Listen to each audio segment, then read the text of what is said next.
Assalamualaikum warahmatullahi wabarakatuh. Alhamdulillah, alhamdulillahi wa kafa. Wa salamun ala ibadihi alladhina astafa. Asyhadu an la ilaha illallah al-malikul a'la. Wa asyhadu anna Muhammadan abduhu wa rasuluh an-nabiyyu sahibul huda. Amma ba'd. Subhanaka la ilma lana illa ma 'allamtana innaka antal alimul hakim. Ibu-ibu jamaah majelis Nurul Iman Telkom yang dirahmati Allah, kita sangat bersyukur pada kesempatan hari ini Allah Subhanahu wa taala pertemukan kita di akhir bulan Safar 1442 Hijriah atau bertepatan dengan pertengahan bulan Oktober 2020 di halaqah yang ke-505 pada kesempatan hari ini. Salawat dan salam kita hadiahkan kepada Rasulullah Muhammad sallallahu alaihi wasallam, nabi yang menuntun kita, nabi yang menjadi asbab turunnya hidayah Allah, hidayah Quran kepada kita bersama. Dan yakinlah seyakin-yakinnya bahwa dengan memegang teguh pusaka yang ditinggalkan oleh Rasulullah sallallahu alaihi wasallam, lan tadillu abada, kita tidak akan tersesat selama-lamanya. Olehnya mudah-mudahan Allah senantiasa berikan kepada kita semangat untuk mengkaji, mendalami, memahami dua pusaka yang ditinggalkan oleh beliau sallallahu alaihi wasallam serta mendakwahkannya kepada sesama kita, dan itulah berkah daripada ta'lim yang kita lakukan. Hari ini kita akan melanjutkan sambungan daripada kajian surah Al-Fatihah yang saya kira ini untuk Al-Fatihah adalah kajian yang ketiga ya. Sesudah kita kemarin menyampaikan YouTube yang pertama, yaitu tentang awal atau pembukaan daripada kajian surah Al-Fatihah. Kemudian via Zoom di 2 pekan yang lalu kita menyampaikan dengan 3 ayat yang pertama dari surah Al-Fatihah. Bismillahirrahmanirrahim. Alhamdulillahirabbil alamin. Ar-Rahmanir-Rahim. Ya, sudah kita kaji kemarin tentang kedahsyatan 3 ayat di awal surah Al-Fatihah itu. Hari ini kita akan melanjutkan pada ayat yang keempat ya, yaitu ayat yang berbunyi Maliki yaumiddin. Iyyaka na'budu wa iyyaka nasta'in. Ihdinas siratal mustaqim. Dan insyaallah kalau nanti memungkinkan kita akan menyelesaikan sampai ayat yang ke-7, ayat yang terakhir. Ya. Bismillahirrahmanirrahim. Ayat yang keempat yang berbunyi Maliki yaumiddin, yang berarti Allah Subhanahu wa taala adalah raja yang merajai hari pembalasan, yaitu hari kiamat. Dalam tafsir dikatakan Maliki yaumiddin ay sahibi dzalikal yaum. Beliaulah pemilik hari itu, yaitu hari kiamat. Wa malikuh, dan beliaulah raja pada hari itu. Ya. Ai qadi yaumil hisab. Beliau adalah pemutus hakim pada hari hisab atau hari perhitungan di hari kiamat kelak. Jadi Malik Yaumiddin diartikan sebagai qadi yaumil hisab. Allah Subhanahu wa taala sebagai pemutus hukuman, ya, penentu hukuman ya untuk hari hisab atau hari perhitungan ya, pada hari kiamat kelak fi yaumil mahsyar. Lianna malikal amlak, karena seluruh raja yauma idzin pada hari itu zail, semuanya sirna, semuanya hilang. Fala mulka wala amra yauma idzin illa lillahi taala. Tidak ada lagi kekuasaan, tidak ada lagi urusan apapun pada hari itu illa lillahi ta'ala, kecuali semuanya milik Allah Subhanahu wa ta'ala. Sebagaimana dalam sebuah ayat Allah bertanya pada hari itu, limanil mulkul yaum, ya, milik siapakah kerajaan atau kekuasaan pada hari ini? Dan tidak ada yang menjawab. Ya, dalam sebuah riwayat dikatakan sampai 40 tahun Allah menunggu jawaban, ya, dengan pertanyaan limanil mulkul yaum tadi. Dan tidak ada seorang makhluk pun, suatu makhluk pun yang menjawabnya. Kemudian Allah baru menjawabnya sendiri, lillahil wahidil qahhar. Ya, kerajaan pada hari ini Semua urusan pada hari ini adalah milik Allah yang Maha Esa, yang Maha Perkasa. Ya.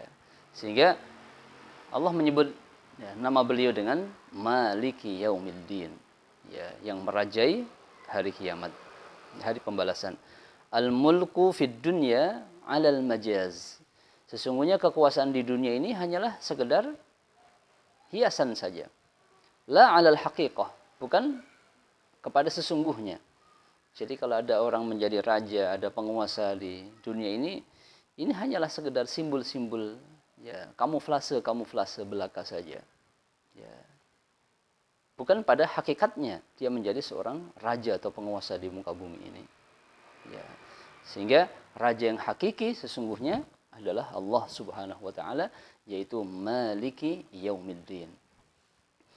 Berikutnya, Iyyaka na'budu wa iyyaka nasta'in. Iyyaka na'budu wa iyyaka nasta'in. Terjemahnya, hanya kepadamulah kami menyembah dan hanya kepadamulah kami memohon pertolongan. Ya. Jadi kita menyembah Allah, hanya kepada Allah, berarti mengisahkan Allah Subhanahu wa taala. Wa iyyaka nasta'in, dan hanya kepada Allah lah kita menyerahkan segala urusan kita, meminta pertolongan, memohon ya, petunjuk, memohon taufik hanya kepada Allah Subhanahu wa taala. Jadi inilah kalimat yang syarat dengan ketauhidan, ya. Kalimat yang menganjurkan kepada kita untuk mengisahkan hanya kepada Allah Subhanahu wa taala. Iyyaka, hanya engkau, hanya kepada engkau. Berarti tidak ada yang lain. Ya, khusus hanya kepada Allah Subhanahu wa taala. Iyyaka nakhussu bil ibadah. Ya, iyyaka na'budu diartikan iyyaka nakhussu an ibadah. Hanya kepadamu lah kami menghaturkan peribadatan. Ya, maka tidak ada ibadah kepada selain Allah Subhanahu wa taala. Ya, jadi ayat ini mentauhidkan Allah Subhanahu wa taala dalam ya, al-ubudiyah. Ya, dalam ibadah. Wa nuwahhiduka, dan hanya kepadamu lah kami ya, mengesahkan. Ya. Hanya kepadamu lah kami ya, mentauhidkan, mengesahkan Allah Subhanahu wa taala. Wa nuti'uka, dan hanya kepadamu lah kami taat. Khadi'ina lak, semata-mata tunduk, semata-mata khudu' hanya kepadamu. Fil ibadah, ya, dalam beribadah kepada Allah Subhanahu wa taala. Wa aqsa ghayatil khudu', dan puncak ya daripada kekhuduan, ketundukan seorang hamba itu, wat tadallul, ya, dan penghinaan adalah ibadah namanya. Jadi ibadah itu adalah puncak daripada ya ghayatil khudu' wat tadallul. Ya, puncaknya kekhuduan seorang hamba, kerendahan seorang hamba, wat tadallul, dan kehinaan adalah ketika seseorang menghambakan dirinya kepada Allah Subhanahu wa taala. Ya. Wa summiyal 'abdu 'abdan, dan seorang hamba itu disebut sebagai abdun atau hamba lidzillatihi wa inqiyadihi, karena kehinaannya di hadapan rajanya, kehinaannya di hadapan Allah Subhanahu wa taala, ya, wa inqiyadihi, dan karena kepatuhannya kepada Allah Subhanahu wa taala. Jadi kita disebut sebagai hamba manakala kita mampu menghinakan diri kita di hadapan Allah Subhanahu wa taala, dan kita mampu ya menundukkan atau khudu', tunduk, patuh kepada perintah Allah Subhanahu wa taala. Sehingga dalam tafsir Al-Khazin dikatakan al-ibadah hiya ibaratun 'anil fi'li, sebuah ungkapan terhadap suatu pekerjaan, alladzi yuaddi bihil gharada, ya, yang menunjukkan kepada sebuah tujuan li ta'zimillahi ta'ala, semata-mata untuk mengagungkan Allah Subhanahu wa taala. Ya, ini pengertian ibadah dalam istilah tafsir Al-Khazin. Ibaratun 'anil fi'li alladzi yuaddi bihi al-gharada li ta'zimillahi ta'ala. Sebuah ungkapan dari suatu pekerjaan yang tujuan utamanya adalah untuk memuliakan, mengagungkan Allah Subhanahu wa taala. Dalam pendapat ulama yang lain dikatakan ibadah itu adalah al-ismul jami'. Ya, sebuah nama yang menghimpun likulli ma yurdillahu, untuk segala hal yang diridhoi oleh Allah Subhanahu wa taala, minal af'al wal a'mal, minal aqwal wal af'al, baik dari ucapan maupun pekerjaan. Ya, yang diridhoi oleh Allah Subhanahu wa taala zahiran wa batinan, secara zahir maupun secara batin. Ya, jadi ibadah itu adalah sebuah nama yang menghimpun segala pekerjaan dan perbuatan dan ucapan seorang hamba. Ya, baik secara zahir maupun batin, yang tujuannya adalah untuk mendapatkan keridhaan Allah Subhanahu wa taala. Jadi tujuan kita beribadah kepada Allah adalah untuk mendapatkan keridhaan Allah. Ya, maka Allah Subhanahu wa taala tidak suka kalau seseorang beribadah kepada Allah kemudian dia menyekutukan Allah Subhanahu wa taala. Ya, seperti ucapan ulama tasawuf ya. Kita ini sudah jatuh kepada sebuah keharaman manakala kita mengucapkan Allahu Akbar dengan bertakbiratul ihram, ya, kita angkat tangan kita Allahu Akbar, mulut kita mengucapkan Allah yang Maha Besar, sementara hati kita bukan kepada Allah Subhanahu wa taala. Itu sebuah perselingkuhan dalam tauhid kepada Allah Subhanahu wa taala. Itu versi ulama ahli tasawuf. Ya, jadi Allah tidak akan menerima ibadah seorang hamba yang menyekutukan Allah Subhanahu wa taala dalam hatinya. Lisannya mengucapkan hanya Allah yang akbar, tapi hatinya mengingat sesuatu yang lain. Ya. Wal a'yadu billah. Wa iyyaka nasta'in, dan hanya kepadamu lah kami mohon pertolongan. Ya. Minka natlubul ma'unah, dari sisimu kami mohon pertolongan. Ya. Dari engkau saja kami mohon pertolongan. Ya. Jadi seseorang yang minta pertolongan bukan kepada Allah atau selalu mengandalkan pertolongan dari makhluk, maka bersiap-siaplah untuk kecewa. Ya. Karena semua makhluk, semua yang diciptakan Allah di muka bumi ini selalu butuh kepada yang lainnya. Ya. Jadi seseorang yang mengharap pada orang lain, seseorang yang mengharap karena jabatan yang dimiliki oleh seseorang, sehingga dia menyerahkan segala urusannya, bersiap-siaplah dia untuk kecewa. Ya, karena sesungguhnya pemilik segala sesuatu, segala kekuasaan hanyalah Allah Subhanahu wa taala, dan seyogyanya kita hanya minta pertolongan kepada Allah Subhanahu wa taala. Hari ini dengan ketauhidan, dengan ilmu aqaid yang dimiliki seseorang yang ya tidak sempurna, seseorang mengandalkan orang lain karena kekayaannya. Seseorang mengandalkan sahabatnya karena kekayaan yang dimilikinya. Seseorang mengandalkan orang lain karena pangkat yang sedang disandangnya. Padahal semuanya itu ada batasnya. Ya, maka hakikat tawakal yang sesungguhnya, isti'an yang sesungguhnya hanyalah kepada Allah Subhanahu wa taala, zat yang maha kaya.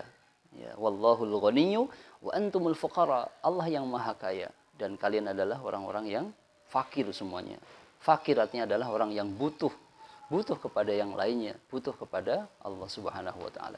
Sehingga ayat iyyaka nasta'in meneguhkan kepada kita sebuah keyakinan bahwa hakikat ma'unah, hakikat pertolongan hanyalah dari Allah Subhanahu wa taala. Jangan pernah berharap pertolongan dari makhluk Allah Subhanahu wa taala. Jangan pernah berharap sesuatu dari makhluk Allah Subhanahu wa taala, sehingga kita akan kecewa di suatu ketika. Minka natlubul ma'unah ala ibadatika. Kami mohon pertolongan darimu untuk beribadah kepadamu. Wa ala jami'i umurina, dan atas segala urusan perkara kami. Ya, jadi bermohonlah kepada Allah untuk segala urusan yang sedang kita hadapi, untuk segala perkara yang kita lakukan. Lebih-lebih dalam beribadah kepada Allah, jangan pernah lalaikan untuk kita senantiasa mohon pertolongan kepada Allah Subhanahu wa taala. Karena kita mampu berhalaqah, kita mampu bertaklim, kita mampu menuntut ilmu, kita mampu melakukan ibadah-ibadah yang lainnya semata-mata karena ma'unah dari Allah Subhanahu wa taala. Jemaah yang dirahmati Allah, ayat ini adalah ayat yang sangat agung. Ya. Sehingga ada sebuah hadis yang dikatakan oleh Rasulullah sallallahu alaihi wasallam, dan ini adalah hadis qudsi. Qala sallallahu alaihi wasallam, yaqulullahu tabaraka wa ta'ala. Rasul bersabda, Allah Subhanahu wa taala berfirman, qasamtu as-salata baini wa baina 'abdi. Aku membagi salat itu dua bagian antara aku dan hambaku. Nisfaini, dengan dua bagian penuh, 50-50. Ya. Wali 'abdi ma sa'al, dan bagi hambaku adalah apa saja yang dia inginkan dari bagian yang separuh tadi itu. Fa idza qala al-'abdu, ketika hambaku berkata, alhamdulillahi rabbil alamin, segala puji milik Allah Subhanahu wa taala. Allah menjawab, qala Allahu hamidani 'abdi, hambaku telah memujiku. Wa idza qala, ketika seorang hamba berkata ar-rahmanir rahim, ya sambungan daripada ayat yang pertama tadi itu, qala, Allah berfirman, asna 'alayya 'abdi, hambaku menyanjungku.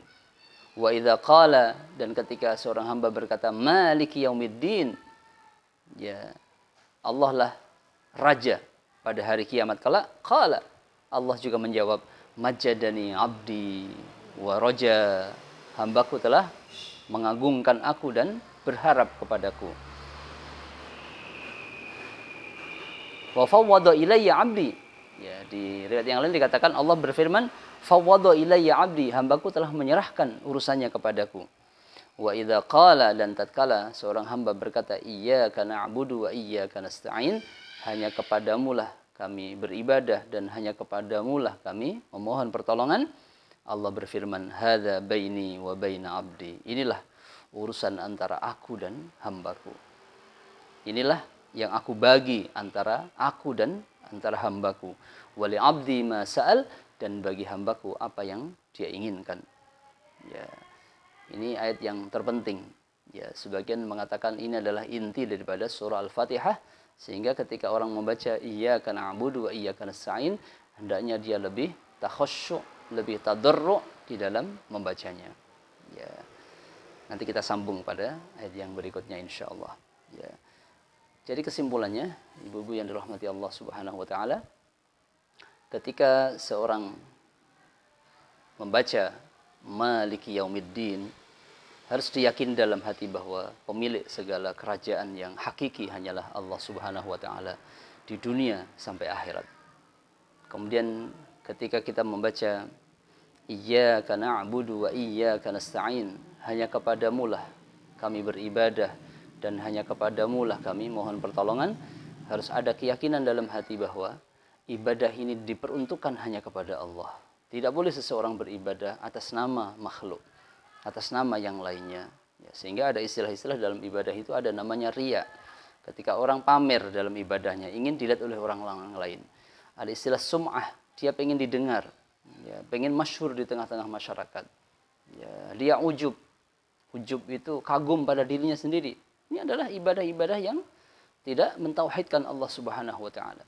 Dan yang kedua, wa iyyaka nasta'in, dan hanya kepadamulah kami mohon pertolongan. Ini sebuah ketauhidan bahwa satu-satunya zat yang bisa dimintai pertolongan dalam kehidupan kita hanyalah Allah Subhanahu wa taala. Serahkan segala urusan kita kepada Allah Subhanahu wa taala dan kita akan mendapatkan keberuntungan dan kebahagiaan. Jangan pernah menyerahkan urusan kita kepada sesama makhluk, karena semua makhluk butuh kepada yang lainnya. Ya, mudah-mudahan Allah Subhanahu wa taala memberkahi halaqah kita pada hari ini dan menjadikan kita umat-umat yang senantiasa mentauhidkan Allah Subhanahu wa taala dalam ibadah, dalam isti'anah, dalam segala hal dalam kehidupan kita di dunia ini. Subhanakallahumma bihamdika, asyhadu an la ilaha illa anta, astaghfiruka wa atubu ilaik. Wassalamualaikum warahmatullahi wabarakatuh.